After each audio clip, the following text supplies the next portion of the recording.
Some of the things you're still calling faith are actually spiritual sabotage. You've been praying for breakthrough while tolerating environments that are secretly killing your prosperity. You call it endurance. But God? He calls it disobedience. This isn't about survival anymore. It's about alignment. And heaven has one message for you. Enough. No more cycles. No more delay. It's time for the shift. Topic 1.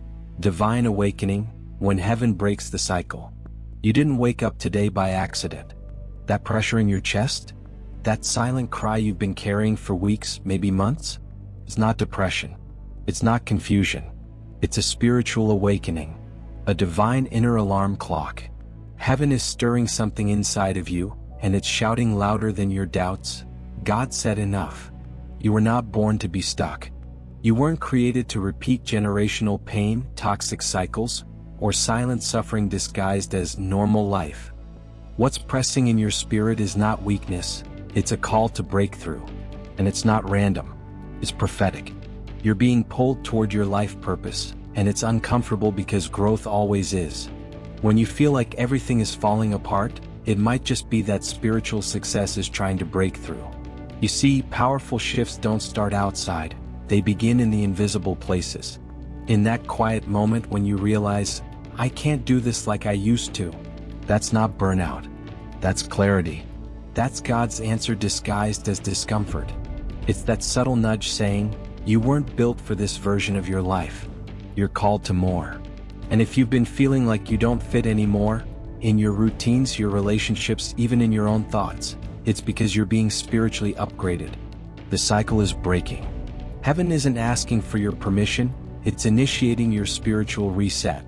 And you don't need to have it all figured out. You just need to stop resisting the divine prosperity trying to reach you. If you're wondering why you suddenly feel restless where you once felt secure, that's your sign. That's unshakable faith being activated. You're not going backward. You're being called to transform your life, to step into faith-based growth, even if you have no map yet. Some doors are being closed not to punish you but to protect you. Some relationships are fading not because of drama, but because you've outgrown their frequency. That pain you've been trying to suppress? It's not just emotional. It's sacred. It's the voice of destiny whispering, there's more. And if your heart beats faster reading this than you already know, it's your moment. A divine appointment. A reminder that the financial miracle, the breakthrough, the clarity you've been begging for, doesn't start when the situation changes. It starts when you wake up to who you really are. Here's the truth nobody tells you. Cycles don't break themselves. They must be confronted. And that confrontation starts when you stop calling survival a season and start calling it what it really is, a spiritual prison. If you've been saying, I guess this is just life, you've been tricked. Because God didn't create you for stagnation. He called you to spiritual abundance. That fatigue you feel when you wake up, that lack of excitement, that dread, that here we go again energy, it's no enough. You weren't called to wadva, that low-grade pain why. And now you're being invited to break toxic cycles. With intention data becomes your tool to shift atmospheres. Because God never asked you to be passive, He's equipping you to be prophetic. To declare boldly, I was not born for this pain. I was born for purpose. So now stop asking why it's so hard. Instead, ask yourself, what is this resistance trying to protect? Because behind every cycle is a comfort zone. And comfort zones are the enemies of destiny. Faith-based growth will always require discomfort. That's how you know it's divine. The enemy doesn't fight what's not a threat. The fact that you're under pressure proves you're on the edge of something sacred. And if you can stop playing small, stop hiding behind self-doubt, stop watering down your calling to make others comfortable, you will step into your spiritual success. You'll walk differently, think differently, speak differently. You'll stop tolerating what drains you and start attracting what feeds your purpose. And yes, it might feel scary now. But trust this, when God said enough, it wasn't to punish you. It was to promote you. It's time to admit, you've outgrown who you used to be. And that's not a crisis, it's a calling. You're not broken. You're evolving. You're shedding layers that were never yours to begin with, labels, expectations, emotional bruises, and borrowed beliefs. This isn't a breakdown. This is your spiritual reset. You've been praying for a sign, a shift, a change, but God's not just adjusting your situation, He's awakening your spirit. That's what transform your life really means. It's not an Instagram quote, it's a soul reconstruction. And it doesn't always look pretty. Sometimes it's messy. Sometimes it's lonely. But it's holy. Because when God begins a new thing in you, He starts by making the old thing feel unbearable. That discontent you feel? That's divine discomfort. That's the whisper of heaven saying, this can't stay the same. And this is where courage becomes currency. You can't buy your way out of this shift. You have to walk through it. You have to start speaking what you've been too afraid to say. You have to pray not for escape but for boldness. God, give me the courage to stop agreeing with what no longer serves me. That's when things start to move. That's when your prayer for prosperity becomes more than words. It becomes alignment. And yes, you may lose some things along the way. Comfort, familiarity, approval. But in return you gain clarity, direction, peace, and the kind of spiritual abundance that no one can take from you. This isn't about money, it's about mindset. And ironically, when you start walking in obedience, even your financial freedom begins to unlock. Because heaven funds what's aligned with purpose. So if you've been waiting for a signal, this is it. You are not behind. You are not late. You're right on time for the divine prosperity you were created to walk in. But it starts with obedience. Not to your past, not to your pain, but to the pull inside you that refuses to settle. That voice that says, there's more. You can't ignore it anymore. Not after everything you've survived. Not after all the prayers you've whispered through tears. Not after all the nights you questioned your worth. God heard all of it. And now He's answering, not with a flash of light but with a door. And He's not just asking you to walk through it, He's saying, run. Because the cycle is broken. The season has shifted. And what's coming next will only make sense when you step out in faith. Topic 2. God doesn't want your submission to suffering. Somewhere along the journey, someone convinced you that suffering was holy. That to stay quiet while being crushed was noble. That God would be more pleased with your endurance than your healing. But listen closely, God didn't create you to suffer endlessly in the name of faith. That's not spirituality. That's spiritual manipulation. There's a huge difference between carrying your cross and tolerating abuse. Between being faithful and being silent in pain. If you're constantly hurting, emotionally drained, surrounded by cycles that suck the life out of you, and you've labeled it God's will, you've been misinformed. God's silence is not always consent. In fact, sometimes His silence is the space where He's waiting to see if you'll finally choose yourself and say, enough. Submission to pain isn't obedience, it's delay. And delay is expensive. Every time you say, it's not that bad, you delay your spiritual success. Every time you say, I'll just keep praying about it, but take no action, you block your financial miracle, your emotional healing, your forward movement. God is not glorified by your spiritual exhaustion. He is not honored by your self-erasure. The truth is, God's answer might already be in front of you, but it requires the courage to leave what's breaking you. Staying in a place just because it's familiar, even though it's killing your spirit, is not loyalty. It's fear. And faith-based growth means learning to honor the voice of God even when it leads you out of what you've built your identity around. That takes courage. That takes trust. But that's where the blessing is. You weren't created to be a prisoner of pain. You were created to conquer challenges, not normalize them. You can't keep praying for freedom and defending your chains. Some of the suffering you're experiencing isn't spiritual warfare, it's self-permission.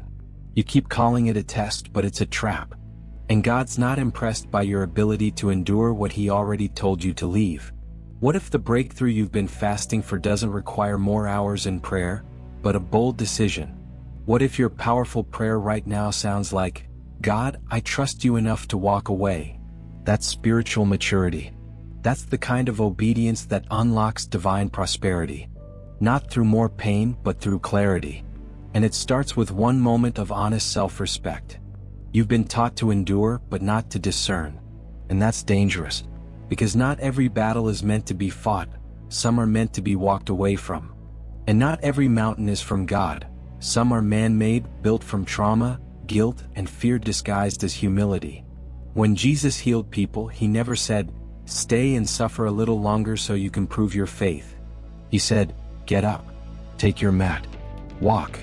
There's no glory in staying stuck. There's no reward for suffering in silence when you've already been offered the exit. And yet, many stay because they confuse comfort with calling.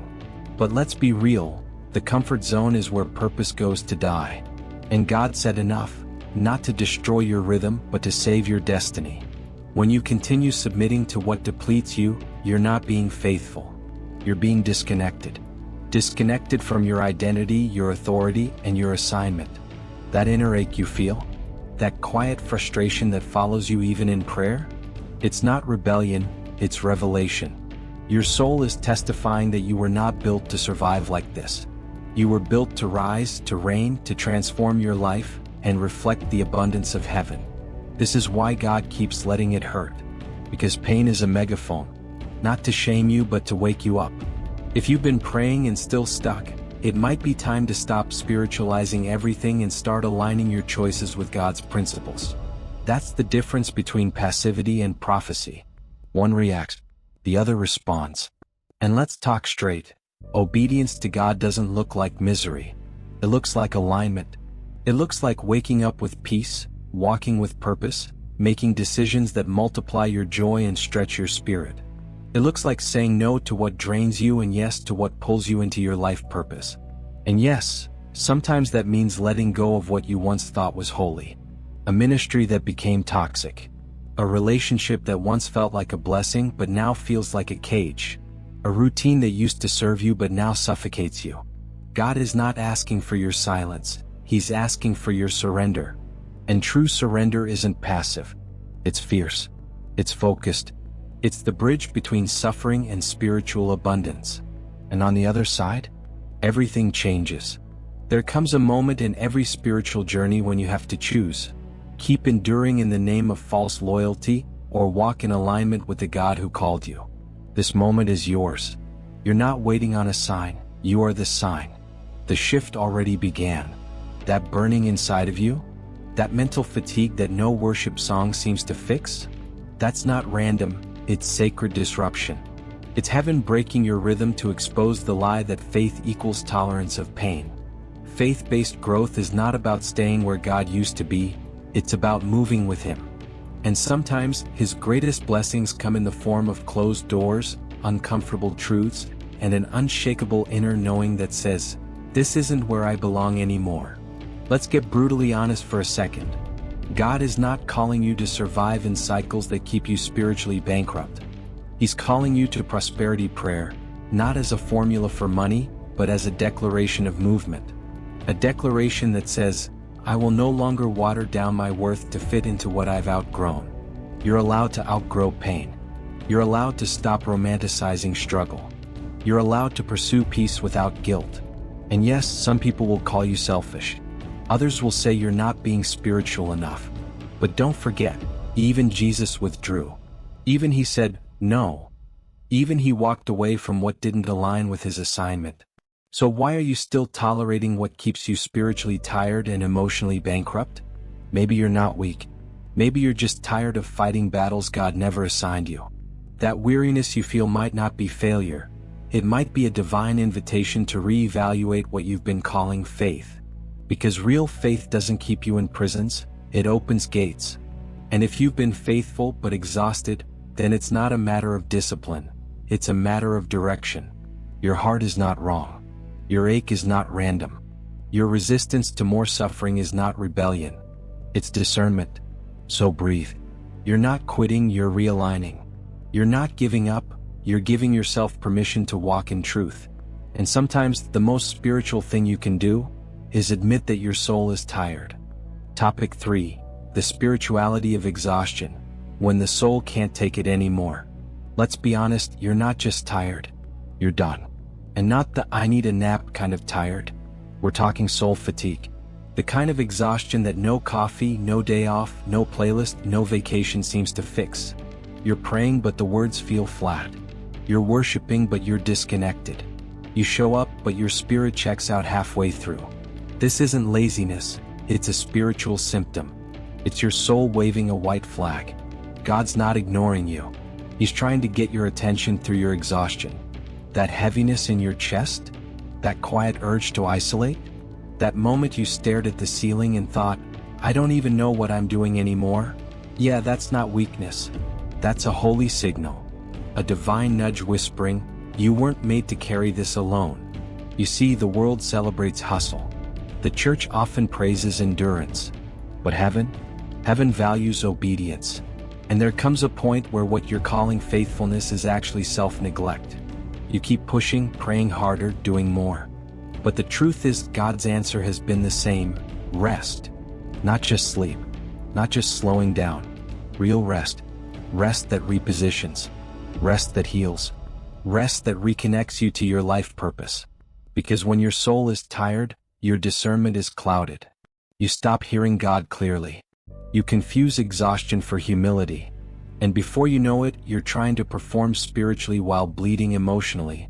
But here's the thing, burnout doesn't build blessings. It builds bitterness. And the longer you ignore it, the more you disconnect from the very thing you're trying to protect: your spiritual vitality. Somewhere deep inside you already know, this isn't sustainable. You've reached a breaking point, and instead of pushing through it, you need to pay attention to it. Because not all tiredness is physical. Some of it is the result of prolonged disobedience to your need for boundaries, to your need for stillness, to your need for presence.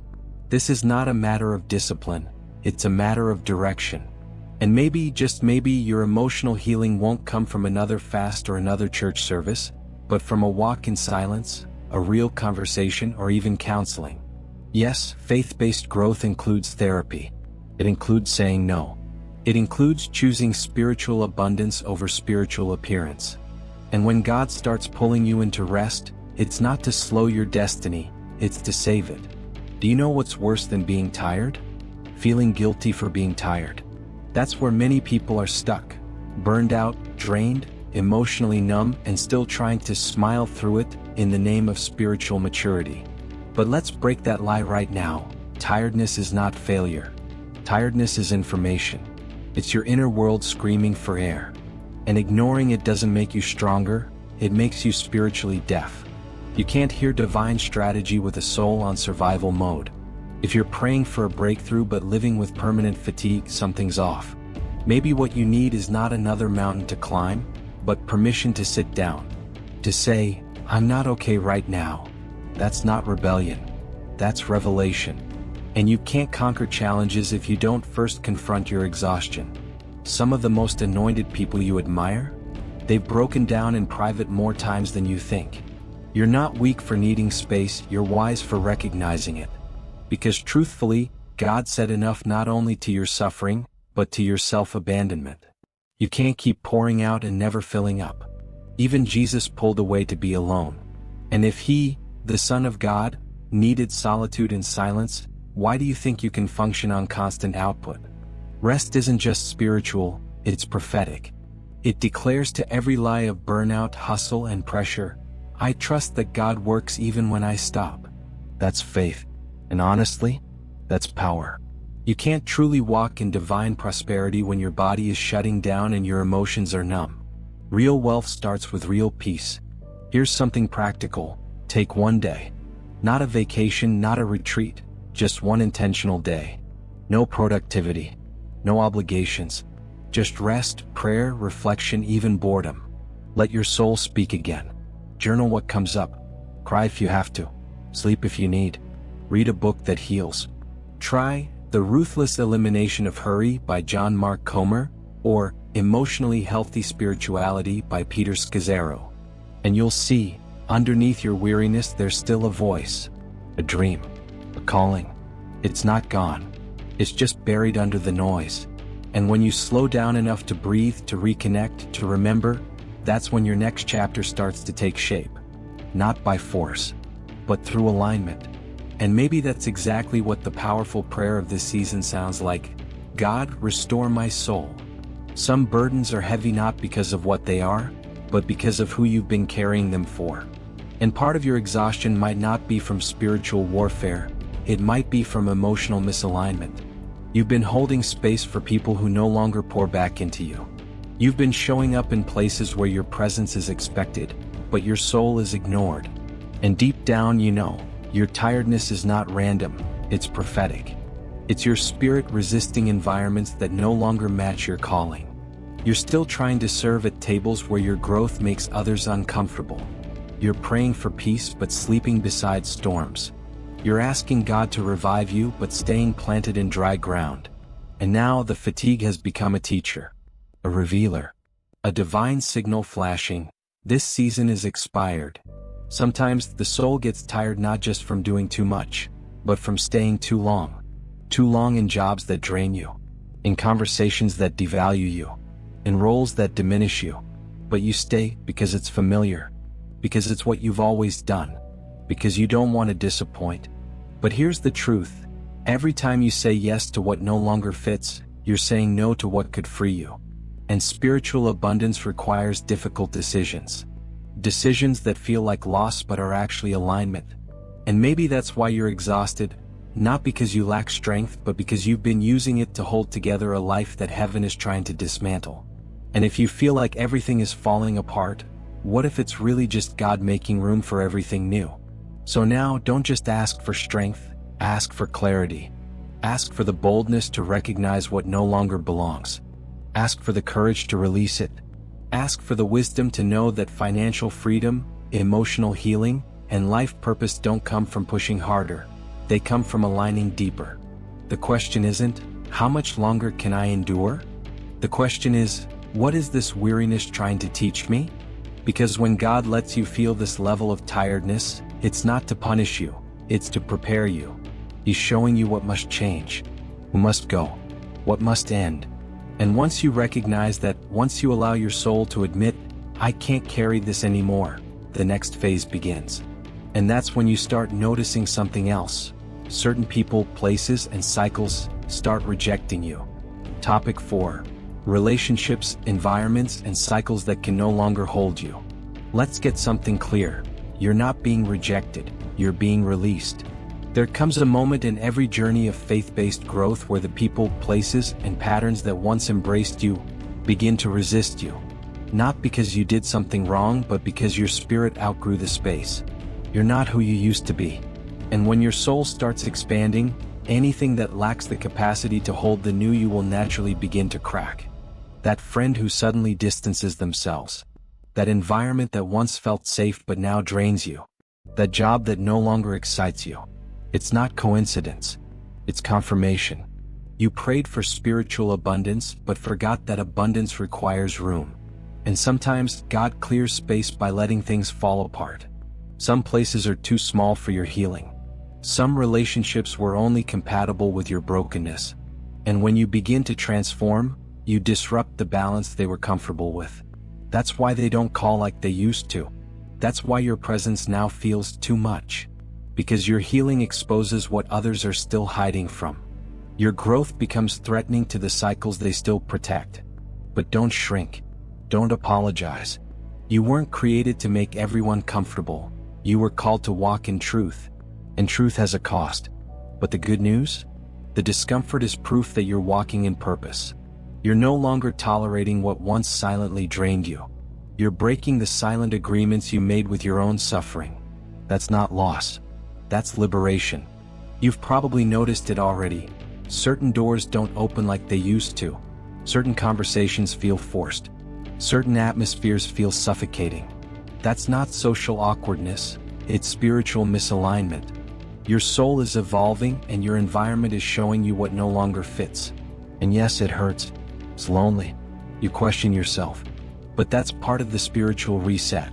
That's how God transitions you, by making staying uncomfortable. And the moment you start honoring that inner dissonance instead of numbing it, you begin walking in life purpose. Because where you're going, you can't carry what was only meant for who you used to be. And sometimes the greatest sign that you're growing is when the rooms you once fit in can no longer hold you. You've been trying to explain yourself to people who only knew the version of you that tolerated pain. But you owe no one an explanation for your evolution. When God starts awakening your identity, He also exposes every connection that was based on your silence. That's why it feels like you don't belong anymore, not just socially but spiritually. You're not crazy. You're just conquering challenges that others are still avoiding. You've been called higher, and higher always feels like isolation at first. But that's not punishment. That's preparation. Because God's answer isn't just in giving you peace, it's in removing what keeps disturbing it. And here's the reality. Some relationships are not ending. They're expiring. They serve their purpose, and now, so must you. Some of the people you're still trying to hold on to were only assigned to your survival season. They helped you cope, not grow. And now that you're healing, you don't relate to them the same way. And that's okay. You're not arrogant, you're ascending. You're not abandoning them, you're obeying the rhythm of your soul. That emotional healing you've been praying for? It often comes through separation. Not because you're better than them, but because your assignment demands clarity, and clarity cannot thrive in confusion. God is not a God of chaos. And when your circle becomes too loud for you to hear heaven, He'll start subtracting. People will distance themselves. Opportunities will fade. Invitations will slow down. But don't mistake subtraction for rejection. See it as spiritual editing. This is how transform your life really works. First, you feel misunderstood. Then you feel misplaced. And finally, you feel refined. The pressure you feel to go back to who you were isn't nostalgia. It's spiritual warfare. The enemy always attacks when you're on the edge of redefinition. But now's not the time to return. Now's the time to remember who you're becoming. This version of you doesn't need to prove anything. It doesn't need to be liked, invited, validated, or even understood. It just needs to be obedient. And if obedience costs you comfort, let it. If it costs you company, let it. Because the cost of remaining stuck in old cycles is far greater than the discomfort of letting them go. You've been trying to bloom in soil that no longer nourishes you. And now your roots are restless. That inner discomfort isn't drama, it's divine direction. Your spirit knows it's time. Time to stop begging for space in rooms that shrink your calling. Time to stop adjusting your volume so others don't feel convicted by your clarity. Time to stop shrinking your light to stay connected to shadows. Because the truth is, God said enough not just to your pain, but to your pretending. You can't walk in spiritual abundance while clinging to what only honors your past. There is no revival in environments built on your suppression. And if your presence constantly has to apologize for its weight, it's not alignment, it's bondage. You were not created to be digestible. You were created to be undeniable. And yes, choosing yourself spiritually might cost you socially. You may lose a few connections, confuse a few people, disappoint a few expectations. But obedience is rarely convenient. And purpose is always disruptive. What you're feeling now isn't instability, it's transition. You're not being dramatic. You're being prepared. And part of that preparation is being pruned. And pruning doesn't feel like growth. It feels like loss. But that's the paradox of destiny. What feels like subtraction is often expansion in disguise. You're not being cut down, you're being shaped. And soon, what once rejected you will have to watch you rise. Not in revenge, but in revelation. Because faith-based growth isn't about proving others wrong. It's about proving to yourself that you were never as small as you were taught to be. So when the doors close, the circles shrink, and the invitations stop, don't panic. Pause. Reflect. Realign. This is sacred. This is strategic. You're not losing your place, you're finding your pace. And when the dust settles and your spirit stops chasing what no longer fits, you'll realize the version of you that they couldn't hold is the version heaven always had in mind. And the next time someone asks why you're different, why you're distant, why you're no longer the same, smile gently and say, I'm just not surviving anymore. Because the shift has begun. And when the shift is real, growth often doesn't look like growth at first. But trust me, this is where it starts. Topic 5. Spiritual growth doesn't look like growth at first. Growth doesn't always feel like glory. In fact, some of the most powerful seasons of faith-based growth look like loss, feel like confusion, and sound like silence. You start praying for change, and instead of instant answers, you get disruptions. The job ends. The friendship shifts. The door closes. You feel disoriented, like you're floating between two identities, the one you're leaving and the one you haven't fully stepped into yet. And in that in-between, it's easy to mistake transition for failure. But hear this, spiritual growth is disguised in discomfort. You're not being punished. You're being planted. And roots grow deep before anything breaks the surface. That darkness you're experiencing? That's not death. That's depth. Sometimes God doesn't promote you by elevating you, He promotes you by hiding you. He pulls you back like a slingshot to launch you farther than you imagined. But in the pullback, in the silence, in the moments where no one claps and no progress is visible, the enemy starts whispering, "You missed it. You're behind. Nothing's changing." But the truth? Everything is changing. God's answer doesn't always come as noise. It comes as pressure, as pruning, as isolation. Because what's growing in you is bigger than your current life can contain. And if you can embrace this hidden season instead of resenting it, you'll come out of it not just wiser, but unshakable. You prayed for spiritual abundance but didn't realize it would cost you comfort. That's the part no one warns you about. That growth often starts with grief. Not because you're losing your purpose, but because you're losing everything that no longer protects it. Old dreams, outdated identities, roles you used to play just to be accepted, all of it begins to feel foreign. And when that happens, your first instinct might be to go back. Back to what made sense. Back to who you were before the shaking. But the problem is, you don't fit there anymore. You've outgrown the old version of yourself. And that tension you're feeling? That's the stretch of transformation. Your spirit is expanding, but your mind still wants to understand it. And until those two align, it will feel like confusion, but it's actually construction. This is what transform your life really looks like. It's not a smooth elevator ride to the top. It's messy. It's quiet. It's lonely. It's standing in front of a mirror and realizing that healing made you unrecognizable even to yourself. And yet it's holy. Because true growth isn't about becoming someone new. It's about returning to who you were before the world told you who to be. And to get there, you have to be willing to walk through the silence. Through the space where God feels distant, the answers are unclear, and all you have left is a whisper that says, "Keep going." That's where your faith-based growth takes root. Not in the highlight moments, but in the hidden ones. In the tears no one sees. In the prayers you whisper when your voice shakes. In the discipline of not quitting just because it doesn't feel like it's working. You see, not all growth looks like forward motion. Sometimes it looks like stillness. Sometimes it looks like being misunderstood. Like losing momentum. Like having to explain to others, and to yourself, that you're not in a crisis, you're in a spiritual reset. That what looks like falling apart is actually making room. And this is where many people abort the process. They confuse stillness with failure. But you're different. You've come too far. And deep down, something is shifting. Something is being built. You don't have to see it to believe it.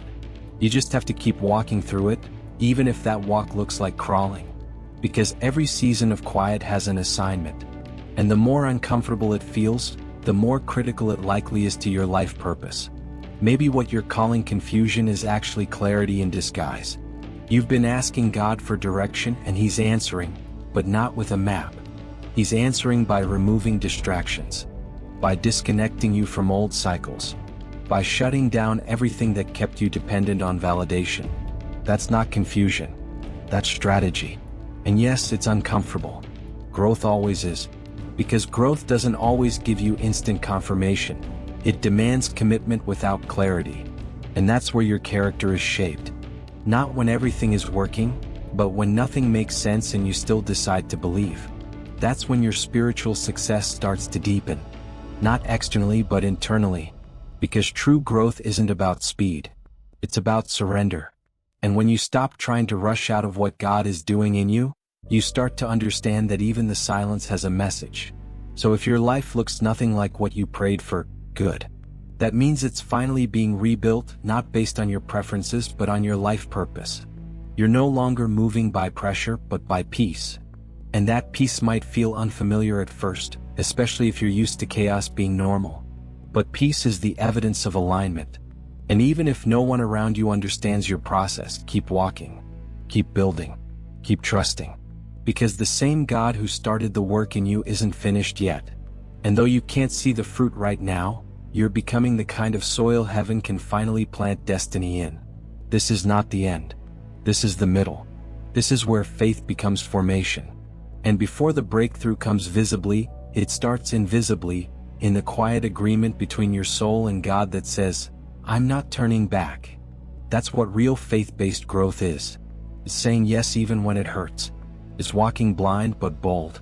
And the deeper you go, the more you realize, prayer is no longer just about asking. It's about aligning. It's about agreeing with heaven.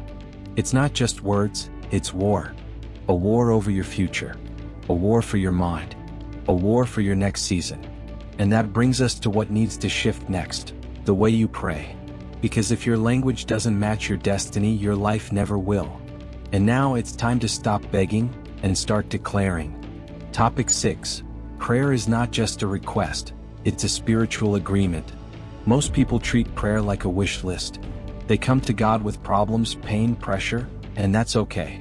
But if all you do is plead, you'll never step into your authority. Because prayer is not begging. Prayer is alignment. It's not just about venting what hurts. It's about agreeing with heaven on what's already yours. That's why the enemy doesn't fear your emotions. He fears your revelation. The moment you stop saying, God please, and start saying, God I agree, everything shifts. Because now you're not just hoping for change, you're partnering with it. That's the power of faith-based growth, turning passive prayers into prophetic declarations. When you pray from identity, not insecurity, the atmosphere responds. Orkeo neo e passiva. Estrategica. Você neo está so falando com Deus. Você está fazendo acordos espirituais que reconfiguram o ambiente. Mas para isso, sua linguagem precisa amadurecer. Eu em vez de, Senhor, se for de tua vontade me dá paz. Senhor, eu recebo tua paz porque já foi prometida. Em vez de me livrar desse medo, eu rejeito esse medo, porque tu amor já me liberta dele. Entende a diferença? Neo a arrogância, a arranca. Você neo está tentando convencer Deus a ti abancor. Você está ativando o que já foi conquistado na cruz. E quanto mais você ora assim, mais você sai da posição de vítima e entra na posição de filho. Em oração você neo so pede, você herda. That's why your prayers must shift. Because if your words don't reflect your identity, your reality never will. And for too long you've been spiritualizing frustration. You've cried, begged, even fasted, but your language is still rooted in lack. It's time to start praying like someone who actually believes God meant what he said. That he's not playing games with your destiny. That life purpose, healing, emotional restoration, and even financial freedom are not just ideas. They are agreements waiting to be activated. And if you've been praying and still feel stuck, maybe the shift you need isn't in volume but in vocabulary. You're not just asking anymore. You're declaring. You're partnering. You're enforcing. Because real prayer doesn't just touch heaven, it moves earth. The reason many prayers feel unanswered is because they're rooted in fear, not in covenant. You say, God, I don't want to be alone, but heaven hears, I'm afraid you won't take care of me. You pray, open this door, but what your soul is really saying is, I don't trust you with closed ones. But here's the shift. When you understand prayer as agreement, your posture changes. You stop begging for outcomes and start building altars. You stop reacting and start declaring. And altars are not built with emotions, they're built with alignment. When Elijah called down fire from heaven, he didn't cry or scream. He simply rebuilt the altar, stood in agreement with God's promise, and declared, Let it be known that you are God. That's the posture of spiritual authority. That's what praying from identity looks like. Faith-based growth requires that you stop approaching God as if you're interrupting Him, and start approaching Him like you're in covenant with Him. You have access. You have authority. But that access is useless if you keep approaching prayer with a mindset of separation instead of sonship. That's why your words matter. Because words don't just communicate, they construct. They either reinforce your spiritual position or sabotage it. And that's why the enemy attacks your language. He doesn't mind you being emotional, as long as your mouth stays out of alignment with heaven. But the moment you start speaking what God said, even when your circumstances don't match. That's when breakthrough begins. That's when confusion lifts. That's when you stop echoing your pain and start enforcing your promise. This is why the shift in your prayer life isn't optional, it's essential. You're stepping into a season where survival prayers won't sustain you. You need strategic ones. Prayers that don't just release emotion but release vision. That build, not just break. That declare, not just request. Because when you pray from revelation, the emotional healing, the peace, the financial freedom, the clarity, all of it becomes byproducts, not the focus. You don't have to chase them, they follow agreement. And if you've been wondering why your spiritual atmosphere still feels heavy, maybe it's not because God is distant, but because your words haven't yet aligned with His. And when they do, everything starts to move. If you only pray when you're in pain, you'll keep living from crisis to crisis. But when prayer becomes agreement, you shift from survival to strategy. You stop reacting to life and start establishing heaven's reality in the middle of your chaos. That's why transform your life doesn't start with changing your surroundings, it starts with changing your sentences. Start praying like someone who knows the war is already won. Like someone who understands that God's answer often comes disguised as instruction.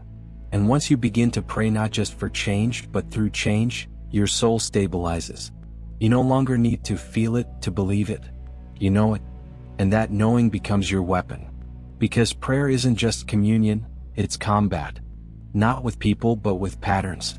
Not against demons in the air, but strongholds in the mind. This is where your prayers become mature. You're no longer moved by delay. You don't fall apart when it's silent. Because now you know the authority you carry.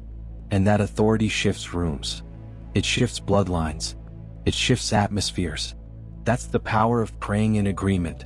And don't get it twisted, agreement isn't just about speaking louder. It's about aligning deeper. Your voice matters, yes, but it's your spirit that moves heaven. A surrendered spirit. A spirit that says, God, I may not see it yet, but I stand in agreement with what you said. That's when things begin to accelerate. That's when the weight starts to lift. And the moment you switch from, if it happens, to when it manifests, that's when the atmosphere shifts. Because now you're not waiting for permission, you're walking in position. So if your prayer life has felt dry, heavy, repetitive, it might be time to audit your language. Not to feel guilty but to grow. Because as your words rise, so will your reality. As your agreement strengthens, so will your alignment.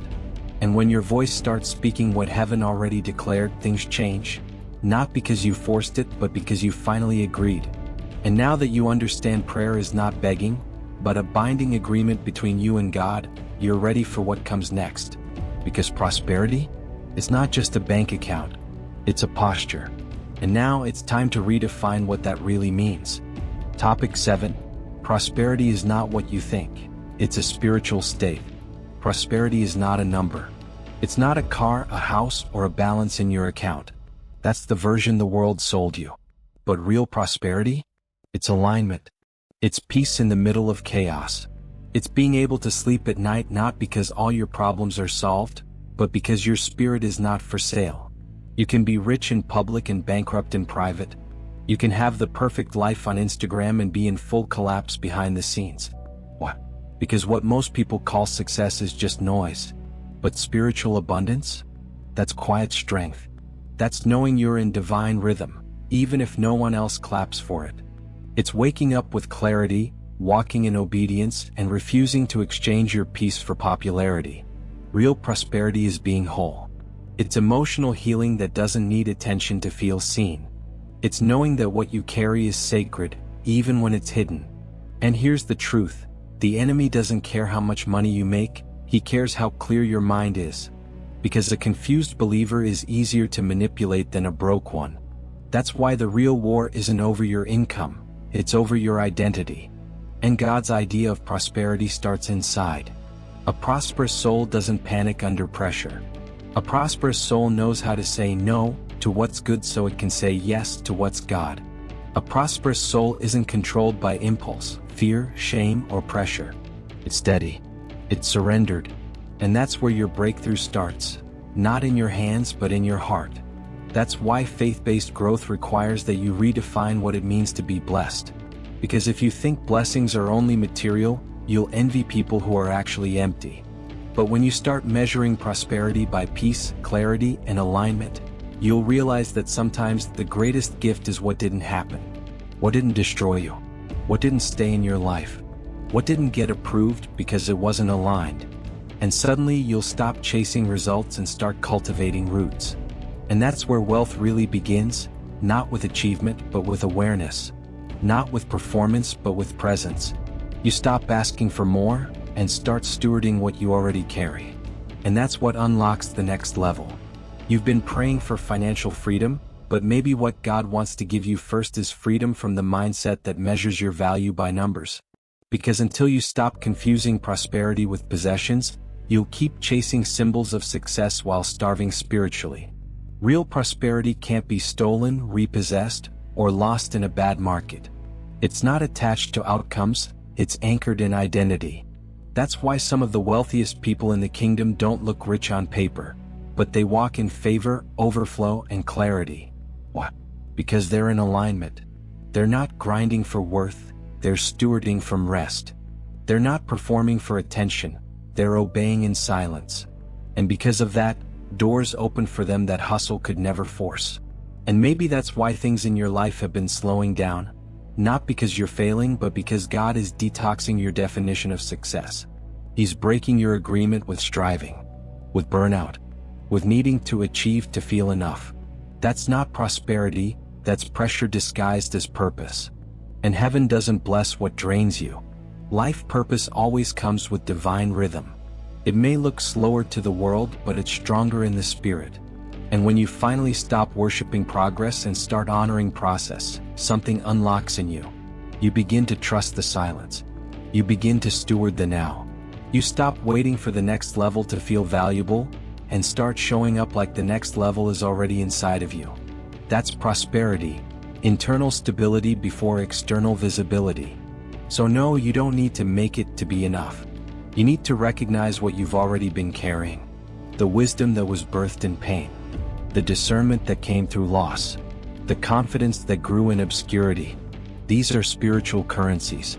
And when you learn to multiply them, not just manage money, you become truly wealthy. Because the most prosperous people aren't those with full calendars, they're the ones with full souls.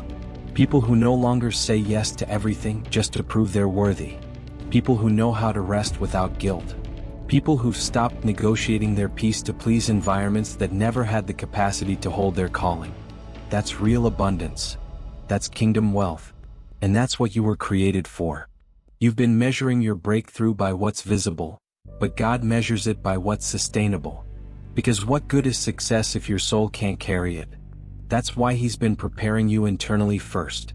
Not to withhold, but to protect, to mature, to fortify. Because when prosperity comes too soon, it crushes what it was meant to build. But when it comes through process, through pruning, through surrender, it multiplies. And that's where you are now. You're not just learning how to receive, you're learning how to sustain prosperity. You're being trained to steward peace, manage emotional clarity, protect your time, and walk in discernment. That's wealth. That's dominion. Not flashy, not loud, but unshakable. And don't let the silence fool you. Heaven is watching how you handle this season. Because the reward for stewardship is multiplication. You don't need to chase what's already assigned to you. You just need to become the kind of person who can hold it. And that requires pruning. It requires saying no. It requires walking away from almost opportunities so you can make room for the ordained ones. That's where most people miss it. They settle for visible success and forfeit spiritual legacy. But you're being trained for more. You're not just building a career, you're building capacity. You're not just managing time, you're protecting anointing. And even when it feels slow, quiet, or unnoticed, you're being trusted. And trust is the seed of true prosperity. So if things feel intense right now, if the pressure seems unfair, if the fight feels spiritual, it's because it is. This is not just about money or goals or influence. It's about life purpose. And that means what you're calling an attack may actually be a training, a refinement, a preparation for the weight of what you prayed for. And now that you understand prosperity is more about posture than possessions, you're finally ready for what's next. Because the next battle won't just test your faith, it will reveal your foundation. Topic 8. What you're calling an attack is actually training. It didn't come to break you. It came to build you. But because it came through pain, you assumed it was an attack. You prayed for strength, then the pressure increased. You asked for clarity, and everything got confusing. You begged God to prepare you for the next level, and suddenly, you were surrounded by situations that exposed your weakness. That's not sabotage. That's strategy. Because what you're calling spiritual warfare might actually be spiritual weight training. And just like muscles don't grow without resistance, faith-based growth doesn't happen without friction. God doesn't just call you, He conditions you. And the tension you're in right now is not punishment, it's preparation for life purpose. You keep asking, why is it so hard? Because ease doesn't produce endurance. And the version of you that will walk in your next season can't be emotionally fragile or spiritually passive. That's why you've been misunderstood. That's why your routine doesn't work like it used to. That's why you feel a holy discomfort in the middle of your comfort zone. Because heaven is agitating the areas you've grown too comfortable in. You're being trained, stretched, strengthened. And here's the twist. Growth doesn't feel like glory while it's happening. It feels like loss. But that feeling of loss is just the death of who you used to be. And now you're becoming someone who no longer prays just for survival, but for strategy. You thought the pressure meant you were under attack. But what if it means you're under construction? You've been promoted in the spirit, and the resistance is confirmation. Don't miss this. The enemy doesn't waste attacks on those who pose no threat. And the fact that you felt targeted lately is proof that something inside you is shifting. That calling you've been carrying in secret? It's being forged through this fire. This isn't just a hard season, it's spiritual training ground. A place where your yes is tested, your identity is refined, your vision is clarified, and your authority is forged. So no, this isn't punishment, this is preparation. And if you survive this pressure, you'll be trusted with greater power. You've been asking God to elevate you, but elevation requires endurance. Not public applause, but private resistance. That's why your warfare got worse right after you said yes to your next level. Because heaven heard your agreement, and hell did too. And when you stepped into alignment, the pressure intensified. But listen carefully, pressure is not the absence of God, it's often the evidence of His presence. He's not punishing you, He's preparing you. He's not ignoring your prayers, He's answering them in a form your comfort didn't expect. Because every new dimension demands a new level of discipline. And sometimes the greatest answer God can give you is letting everything that's not built on truth start to collapse. This is why you feel like you're fighting battles no one sees. Why your joy feels delayed, your clarity feels distant, and your rest feels constantly interrupted. You're not just tired, you're in training. You're not just overwhelmed, you're being equipped. And the weight of this season isn't a sign of failure, it's a sign of what you're carrying. Because the higher the calling, the heavier the training. You're not in spiritual crisis. You're in spiritual conditioning. God is letting you face what you used to avoid, confront what you used to escape, and endure what used to break you. Why? Because He's building spiritual muscle. Not for show, but for stewardship. For the kind of authority that doesn't collapse when storms come. For the kind of peace that doesn't depend on circumstances. So if you've been thinking, why does this keep happening to me? Shift the question. Try asking, what is this preparing in me? Because once you understand that trials are not always attacks, but assignments, you stop reacting and start receiving. You begin to see opposition as opportunity, delay as development, silence as setup, and pain as pruning. That doesn't mean it gets easier, it means you get stronger. You become spiritually unshakable. Not because life stopped hitting, but because your foundation got deeper. And now, you don't just survive pressure, you interpret it. You train with it. You grow through it. And that's how warriors are built, not in comfort but in the fire. What if the weight you're under is the very evidence that you're trusted? What if the resistance isn't proof that something's wrong, but proof that you're being refined for something greater?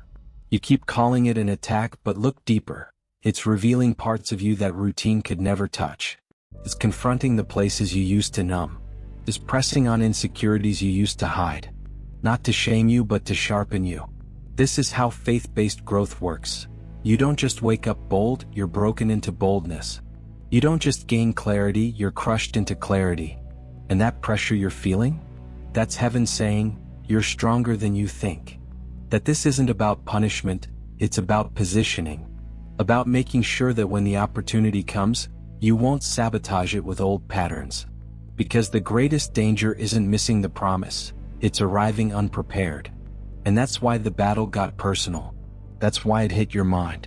That's why it touched your identity. Not because you're weak, but because you're becoming unshakable. And when the enemy can't stop your calling, he'll try to convince you it's not worth the cost. But don't fall for it. This isn't the time to retreat. It's the time to recognize that spiritual success doesn't always look like ease. It often looks like obedience in the middle of internal war. And you're winning, not because it feels good, but because you're still standing. You're still here. Still praying. Still growing. That's proof that the training is working. And soon, very soon, what feels like hidden warfare will be revealed as holy preparation. You'll see that the nights you almost quit were actually your moments of greatest development. You'll realize the delays were just disguised deposits. You'll look back at this fire and thank God for every inch of it. But until then, hold on. Because the story's not over. The fight is not final. And what feels like isolation right now may just be heaven's way of hiding what it's still preparing. And that, my friend, is what we need to talk about next. Topic 9. You're not behind, you're being hidden. You're not late. You're not off track. You're not forgotten. You're just being hidden, on purpose. Because when God is preparing something valuable, He doesn't display it prematurely. Diamonds don't develop in daylight, they're formed under pressure in the dark. And that's exactly what's happening to you. You've been praying for acceleration, but God's answer has been isolation. Not to punish you, but to preserve you. Because exposure before maturity is dangerous. What feels like delay is actually design. What looks like inactivity is really divine protection. You're not being overlooked, you're being covered. And in that covering, God is not just developing your gift, He's protecting your character. Because premature exposure may impress people, but it destroys what's not rooted. You keep seeing others launch, rise, explode, and you wonder, what about me? But what if your delay is actually a strategy of heaven? What if the silence is sacred? This isn't rejection, it's refinement. God is silencing the noise so you can hear His voice clearly. He's stripping you of distractions, applause, comparison. So when He releases you, you don't get lost in platforms but anchored in purpose. This hiddenness isn't a punishment, it's a place of preparation. And those late nights where you feel like no one sees you? Heaven sees everything. Every quiet prayer. Every act of obedience. Every time you chose integrity over influence. That's not wasted. It's recorded. Because when God hides you, it's not to bury you, it's to build you. And when the time is right, He doesn't need a stage. He just needs your yes. You're not being passed over. You're being positioned. And in this season of silence, God is strengthening what no platform could. He's teaching you how to be faithful without being seen. How to stand without a crowd. How to believe without a blueprint. Because when it's time, you won't be released just with skill, you'll be released with substance. The kind of depth that doesn't crumble under pressure. The kind of wisdom that doesn't need attention to feel valuable. That's why He's hiding you, not to withhold, but to prepare you for a release you won't have to force. A release you won't have to chase. A moment that will feel less like arrival and more like revelation. And when it comes, you'll know, the hiding wasn't a waste, it was the womb. You've been conditioned to equate visibility with value. But in the kingdom, it's often the hidden things that carry the most weight. Seeds are buried before they bear fruit. Arrows are pulled back before they're released. And prophets are processed in caves before they speak in courts. So if you feel tucked away, isolated, even unseen, it's not a sign that you're being punished. It's proof that you're being prepared. Because what God is doing in you cannot be rushed. This is the kind of work that builds unshakable purpose. The kind that doesn't collapse under pressure or chase applause. And if God has you hidden right now, it's because He's developing something that must last, not just shine. This is where many people give up, because hidden seasons don't come with affirmation. You don't get the likes, the feedback, the reassurance. And in the silence, your insecurities get loud. You start questioning everything, your progress, your value, your calling. But don't confuse silence with stillness. God is not inactive, He's intentional. And the same way a sculptor works in silence, chiseling away everything that doesn't belong, God is shaping you. Quietly, carefully, strategically. You're not just waiting, you're being sculpted for legacy. And that takes time. Time to break patterns. Time to confront lies. Time to build the kind of character that can carry the very things you once begged for.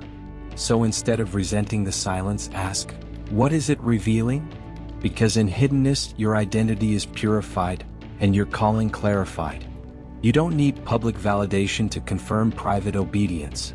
Some of the most powerful breakthroughs happen in obscurity, and you might not feel like anything is changing, but if you could see in the spirit, you'd see roots digging deeper, vision becoming sharper, authority being forged, all in the dark. Because when the lights come on, it's too late to prepare. And that's why this season matters more than you know. It's not just about what God's building for you, it's about what He's building in you. And soon, the very silence you resented will become the soil of your greatest strength. What you call delay, God calls development. And the truth is, He's been more focused on your foundation than your exposure. Because gifts can open doors, but only maturity keeps them open. And while others may be building faster, you're being built stronger. You've been asking for acceleration, but acceleration without preparation leads to disaster. That's why He's kept you close, hidden in plain sight. Because there are places He's about to take you that require more than charisma. They require character.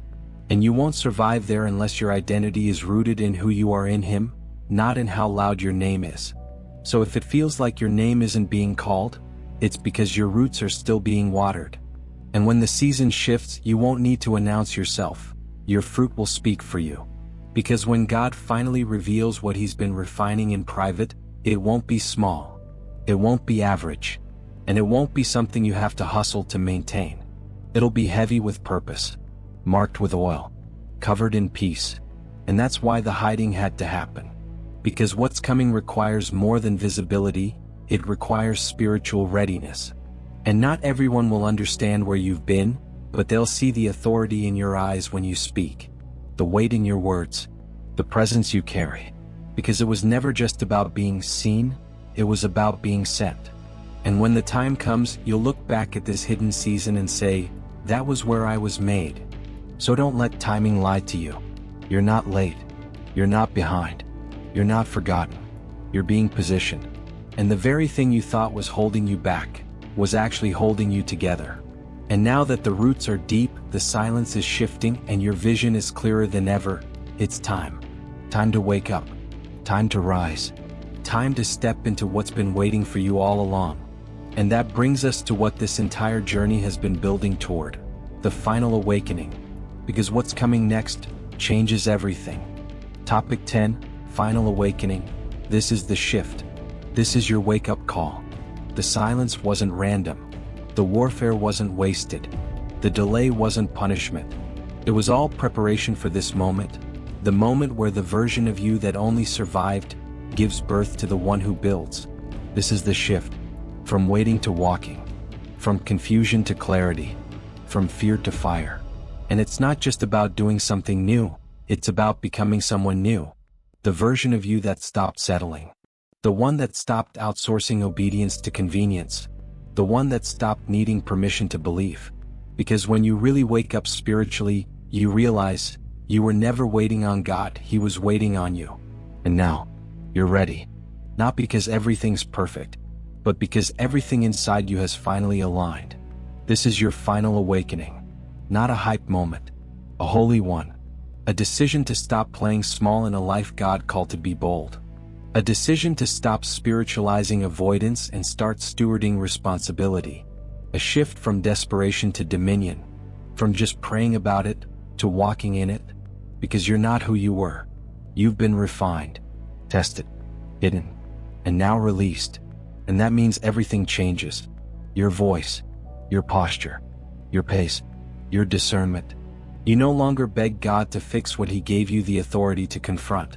You don't apologize for your anointing. You don't explain your peace. You don't shrink to fit rooms that can't hold your assignment. Because this is not about attention, it's about assignment. Not about image but impact. You've outgrown the version of you that needed confirmation to move. Now you walk in conviction. You've outgrown shallow prayers and surface-level obedience. Now you crave depth. And that craving? That divine hunger? It's proof that the shift has already begun. You're no longer waiting for perfect conditions, because you realize faith doesn't wait for clarity, it creates it. You're no longer seeking applause, you're seeking alignment. You're not trying to be impressive, you're trying to be obedient. That's the shift, when purpose becomes louder than pressure. When peace becomes more important than performance. When the approval of heaven becomes your only measure of success. And once you've tasted that kind of freedom, you'll never go back to living to please people who were never called to carry your vision. This awakening means you now see life differently. Delays don't discourage you, they deepen you. Silence doesn't scare you, it sharpens you. Loss doesn't destroy you, it develops you. Because you've been through enough to know, if it didn't break you, it built you. And if it's still quiet, God's still crafting. That's why you're dangerous now. Not because you're louder, but because you're aligned. You don't just speak, you declare. You don't just move, you advance. You don't just survive, you establish. And everything that once confused you, now equips you. The very silence you resented is now the foundation of your authority. The hidden season you once hated is now the well you draw wisdom from. And that means this isn't just an awakening, it's an unleashing. Now it's on you. Not to strive, but to stand. Not to perform, but to carry. Because you've been entrusted with more than inspiration. You've been marked with responsibility. You don't just know truth, you embody it. You don't just believe in God's promises, you walk like they're already fulfilled. And that posture? That alignment? That's what separates wanderers from warriors. The emotional healing you've experienced, the pruning, the clarity, the warfare, it wasn't random. It was God building something that can't be shaken. And now the silence breaks. The hiding lifts. The stretching stops. This is your release season. And when you rise from this, you don't rise the same. You rise with revelation, with authority, with fire in your bones and purpose in your steps. So don't look back. Don't water down what God lit up. Don't shrink to make people comfortable with your growth. This shift requires your full yes. Not just on Sundays. Not just when it's easy. But every day. In your routine. In your silence. In your conversations. Because the final awakening isn't a moment. It's a lifestyle. A daily choice to live from identity, not insecurity. From assignment, not anxiety. From spirit, not performance. And when you live like that, everything aligns. Your life purpose sharpens. Your peace deepens. Your direction clarifies. And the person you were always becoming finally steps forward. So this is it. The shift is here. And it's not waiting on a sign. It's waiting on you to decide. Because God has already moved. Heaven has already spoken. The silence was never the end, it was the signal. And now, you're ready. Not just to receive, but to become. If this spoke to your spirit, don't scroll past it. This wasn't just a video, it was a wake-up call. Now it's your move. You've been asking for confirmation, this is it. God is calling you to end what He never started. To close the door on what's been silently draining you. To walk away from what's comfortable but no longer aligned. No more waiting. No more shrinking. No more surviving cycles you were born to break. It's time to walk in clarity. In alignment, in prosperity, the kind that starts in your soul before it shows in your life. So here's what to do next. Watch this again if you need to. Save it. Share it. Speak it out loud. But most of all, act on it. Because this moment will only shift your life if you respond.